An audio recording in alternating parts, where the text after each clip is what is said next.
youtuberka ugu caansan Soomaalida ma taqaanin markaan leeyahay caansan waxaan uga jeedaa youtuberska marka qiimeynayaan waxa ku qiimeeyaan subscribers kuwa wax soo daaya soo idin ma yiraahdaan subscribe garee xidigta taabo share garee like ta saar ba ku yiraahdaa muxuu intaa ku leeyahay intan waxa kaga xidhan dhaqaale kow cidda ugu subscriber badan ee Soomaaliyeed ee YouTube ku jira kubadda cagta ka warrama ka kubadda cagta ka warrama ee Soomaaliyeed dad 1 milyan ka badan ba subscriber vlog marka ku dhufato vlog waa qaab loo eego YouTube ka waxa ugu badan ee la daawado therefore marka ku dhufatay eegto war bar Soomaalida maxaa u badan ee la daawadaan ku dhuftay waxa soo baxday kubadda cagta inay u badan tahay YouTuberka ugu subscriber badan leh YouTuber ku xiga ma taqaana wuxuu ka shaqeeyo alghina heeso soo bandhiga walabada YouTuber ee Soomaali ugu tiro badan ee subscriber laga yahay midna kubaddu ka warrama midna heeso soo bandhiga sir min milyan mushtarak ba ku xiran ka warra waqtiga dadka Soomaaliyeed ee milyanada gaadhaya subscriber ka ee wax kasta oo ninkaas ugu hadla soo dhacaya milyan qof waqtigooda haddaad isticmaasho ka war 1 million people haddaad maalin kasta saacad ka isticmaasho waa 1 milyan oo saacadood ummadda ka khasaaray 1 milyan oo saacadood product la soo saari lahaa imsuyi yani wadannadana joogtaan shaqada saacada lagu xisaabtamo Soomaa shaqaale 1 milyan oo saacadood shaqeeya maxay soo saari karaan wax badan may soo saari karaan Soomaa bal qiyaas ninka maalin kasta 1 milyan oo saac Soomaalida ka lumiya ma waxbuu taray mise waa khasaare adduunyo aakhira buu gaarsiiyay waxa kamid ah in leenay bay yiraahdaan ishaa'atu al-faahisha wa dhabh al-hayaa bay yiraahdaan xishoodka la gowraco iyo xumaha la faafiyo ilaahay quraanka wuxuu ku yiri إن الذين يحبون أن تشيع الفاحشة في الذين آمنوا قوة جعل إن الزنا يحرمه قفافان ذاتك إيمانك لغهلي لهم عذاب أليم في الدنيا والآخرة وآيات قرآن في سورة النور جدا وحيلين بإلهي عذاب فلول أي أدونك يا آخر بلين والله يعلم وأنتم لا تعلمون بإلهي إلهي بانا وحق إذن وحمه إذن إن أنت إسقاوي ساما يصلوا ليسا حيفا فينيسا ما إنك يتقاون يسلول يا محفا فينيا محفا فاحش فافينيا وحسوس قال يا آيات القرآن كا إلهي ليكوا فاحشة فافينيا إدتك مؤمنين تقول فافينيا عذاب كلول بي آخرية دون بلي وحكى لكم إذا السوشيال ميديا نوح فافيو النميمة وإشعال الحروب بين هذا اسكدر يدقال أوغياشة دقال هذا عصوبة الصومالية مركا يدعين YouTuberska ugu badan ee la daawado waayo kuwa dagaalka warraba anagoo reer hebel maanta dushaan ka korn waxa la yeeriyaday 10 kiiloomitir baa laga saaray kale kaasa ugu badan kala daawanayo waa kuwa ka shaqeynaya qabaa'ilka iyo isku dirkooda reer hebel ma waxbay ahaan jireen waligood dagaal laga qaadi jiray xagee ku noolaan jireen ayuu taagay isku dirkana nabigu wuxuu yiri laa yadkhulul jannata an-namam laa yadkhulul jannata tat nabigu wuxuu yiri kuwa dadka isku dira jannadaba ma galaan kuwa dadka isku dira jannadaba ma galaan intuu dadka isku diro oo dambi oogo ilaahay yuhuud waxyaabo quraanku ku ceebeeyay waxa kamida kullama awqadu naaran lil harb atfaaha Allah wa yas'auna fil ardi fasada wallahu la yuhibbul mufsidin ilaahay wuxuu markasta ay dabka shidaan oo dadka dagaal galiyaan ba ilaahay baa damiya dhulka inay fasahaadiyaan bay u socdaan ilaahayna ma jecla kuwa wax fasahaadiya ka warna shaqadii qolada lagu ceebeeyay hadaad adigu hayso adiga shaqadaada haday tahay inaad dadka isku dirto waxa ka sii daran adigu wuxuu ku leeyahay sheerde meel fog gaarsiiya waa aad ila dambaaba anigu waan dambaabayaaye tolkayow aad ila dambaaba ku leeyahay dad badan adiguna gaarsiin wada dambaabnay markaas waliba isagu dambiga lacag buu ka helay xaysiiska yara ka soo dhaxbaxa iyagu viewers buu ninkan raadinaya xataa inuu reerka baa aaminsanay ma laga yaabo uu digdiglay laakiin muxuu raadinayaa sidii loo daawan lahaa wax kasta oo lagu daawan karo viewer uu ka soo dhaxbixi karo isagu uu sheegaya waxyaabo lagu badiyay waxa kamid ah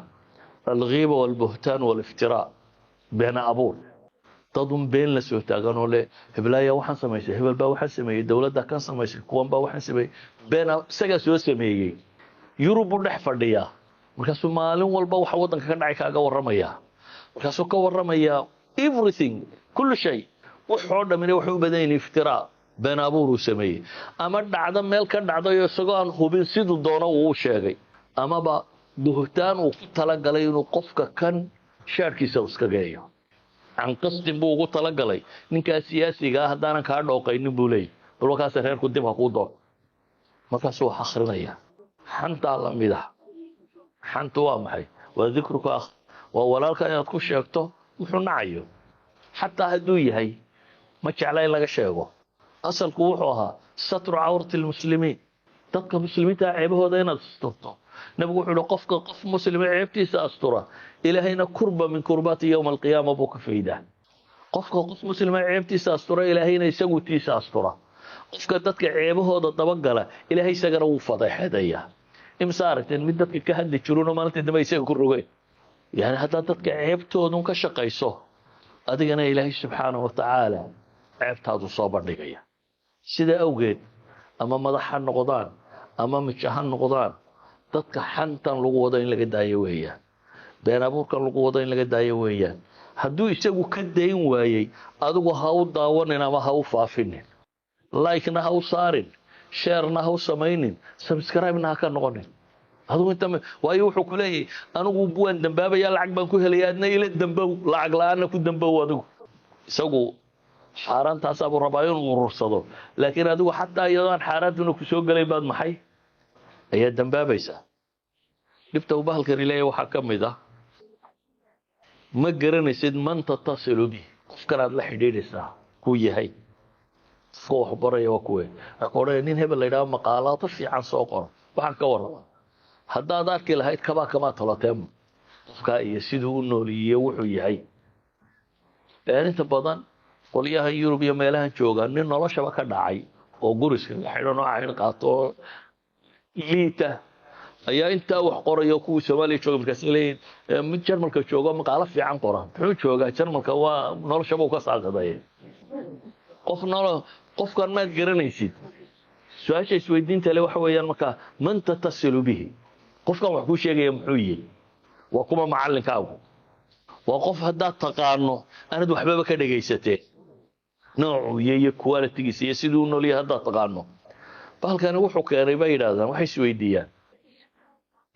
social mediaha waxtarkiisa iyo waxyeeladiisa iyamaa badan maanta waxaa laisku raacsiisan yahay waxyeelo aada u tiro badanna inuu leeyahay waxtarna inuu leeyahay lagama muransana inuu waxtar leeyahay laakiin inagu ma waxtar baynu u isticmaalnaa mise waxaynu u isticmaalnaa maxay waxyeelo waan idin weydiinayaa kuma social media faa'iido ku qaba yaa isla waxbuu kuu kordhiya qosolbuu kuu kordhiya soo maha inaad markaa daawanayso yaro qososho uun laakiin wax macnalo aad sileeday maanta waxaad ka faa'iiday social media ma garanaysaa wakti se intee leeg baad ku bixisay wax macnala se ma ka heshay waxay yidhahdaan bahalkan markay mushkilaadkiisa ka warramayaan mashaakilkiisa waxaa ka mida bay dhahay atafaasul socializationkii buu baabi'iyey dadku inuu dad mujtamaca noqdo isku xidhmo buu tirtiray bay yidhaahdaan bale waxay yidhahdaan dadkii guriga qura ku wada noolaa ayuu kala kaxeeyey aabbihii iyo hooyadii iyo carruurtii guriga wada joogay qof waliba caalam kaleu ku xidhan yahay iyagu isma oga mid waliba kiisu wadwadaa marka waxay leeyihiin social muu samayne tafaasul buu sameeyey bay yidhahdeen bulshadii buu kala durkiyey qof aanad garanayn ama waxba ku ahayn ama waxba ka dhaxaynin ama meel kaa durugsan joogana waxaad rabtaa inaad habeen iyo maalin ku xidhnaato kii aad sariirta kugu xiga jiifay ee iska soo hortoosaysayna nolosha wada lahaydeenna wuu ka maqayay marka waxay yidhahdaan aloneness buu dadka badan xanuunkan tawaxudka la yidhahdo kale soo maaragtaan qof raba inuu keli noolaado waayo adiga iyo mobilkaagunbaa wada nool dadka lama sheekaysatid waxba kagama xidhnid waaba adiga iyo mobilkaagaa wada nool calam iftiraadiyaad ku jirta waxay yidhahdaan haddana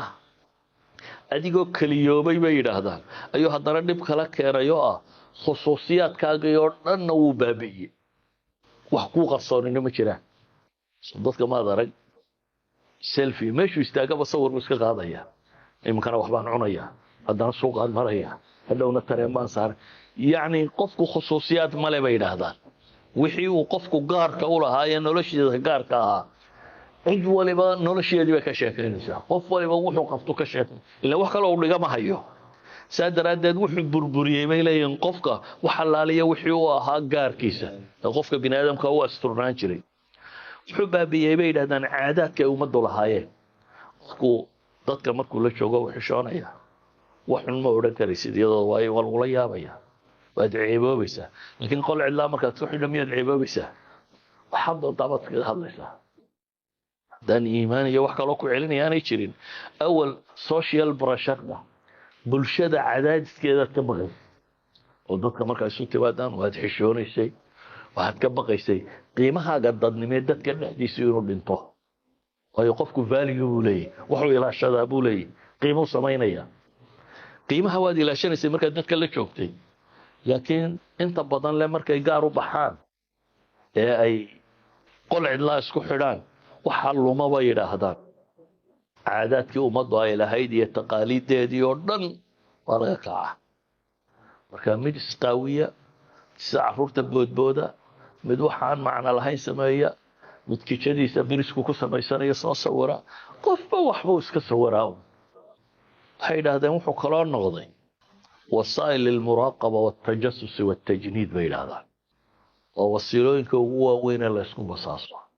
maanta markaad kan sidato waa la ogayay waagu markuu bariyey ilaa yaa markaad seexatay meel kastoo aad istaagtay adaa rikoord gareeyey baalkan maxaa ku jira waa inaad nid ku xidhantaa soo maaha nidka maxaa kugu xidhaya BTS soo maaha yacni shirkaddii aad bahalka ka kiraysatay bahalay meelahan taagtaagan bay leedahay markaad kan dhaaftaba kii kaleed u tallaabaysaa aad ku xidhmaysaa kan markaad ka tagaa waxaani waxay guryahan bay wada saarsaanay inaad dhinacyo maraysaa dabeetana markaad guri dhaaftaba ka kale aad ku xidhmaysaa macnaheedu waxa weeyaan every minute halkaad taagnayd waa la ogyahay idan ayda ku basaasin every minute waagu markuu bariyay saaka mar haddaad kan sidatay waagu markuu bariyay ilaa iyo intaad ka seexanaysay waa la soo saari karaa daqiiqad kasta halkaad joogtay waxa labaad uu leeyahay bay yidhaahdaan waxa la garan karaa sida aad u nooshay waayo halkan bay ku jirtaa wax kastoo aad daawatay wax kastoo aad akhriday berigii hore mukhaabaraadka markay wax baadhayaan dadka waxaa la tegi jiray librariyada iyo waxaa la ogaan jiray muxuu buwaag ama ahday muxuu ka sameeyey waxaa la yidhahdaa tani shuuciyadu aad u akhriya waa kuwa bidixda ee dowladdu waa more radical buu noqonayaa bukebel iyo bukebel hadduu akhriyay wuu fogaaday ha la ilaaliyo dowladaha reer galbeed saas isticmaali jireen kuwa shuuciga ahi waxay leeyihiin muxuu akhriyey bukebel iyo bukebel aad buu kabitaliska dhankiisa u sii socdaa baa la leeyahay waa lagu muraaqabaynaya awal librariga meelahaasaa la tegtegi jiray hadda looma baahnay waxaa la eegayaa maanta imise website baad gashay websiteyada aad ku xidhan tahay maxay ka hadlaan maxay ka warramaan siday u fakeraan maxay soo bandhigaan waayo waxaasoo dhan waxaa daraaseeya brograamka meeshan ku jira niman kale waxay daraaseeyaan maanta maxaad daawatay hadhow markaad tidhaahdo fur wixii aad daawatay konton u eg baa lagu soo dhigayaa yaa u sheegay waxa uu sheegay wixii aad daawatay logarithmkay baadheen wixii aad daawatay dan markastoo aad haddaad iminka kubad daawato marka labaad aad furto konton kubadood oo kale nooc ma ka soo baxaya waayo waxaa lagu leeyahay kuwan iyo kan baad daawatay haddaad dawo baadhay marka labaad iclaanaadka dawadu ma kuu soo baxaya dawo hebel baa fiican dawo haddaad cunno baadhay marka labaad aad furto waxaa kuu soo baxaya cunooyin idan wax kastoo aad samaysay wuxuu doonaba ha noqdo waa recording marka waxay yidhaahdaan waa wasaa'il lilmuraaqaba waltajasus waa wasiilo lagu ogaado qofkan lagu ilaaliyo wax kale